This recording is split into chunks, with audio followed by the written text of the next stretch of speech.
प्रतिबंधित लॉटरी के खिलाफ नगर थाना पुलिस ने एक बड़ी कार्रवाई करते हुए लॉटरी टिकट धंधेबाज को गिरफ्तार किया है।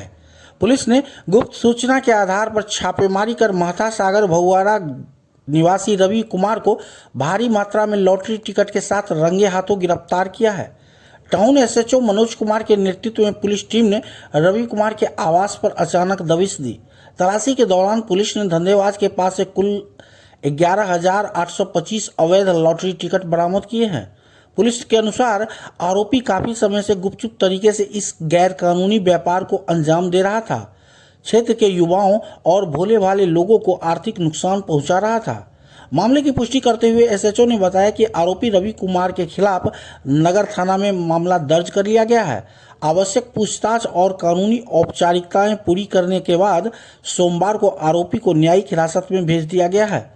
स्थानीय सूत्रों का कहना है कि थाना क्षेत्र में इन दिनों लॉटरी का अवैध धंधा पैर पसार रहा है। मोहल्लों में एजेंट के माध्यम से इसकी बिक्री धड़ल्ले से की जा रही है।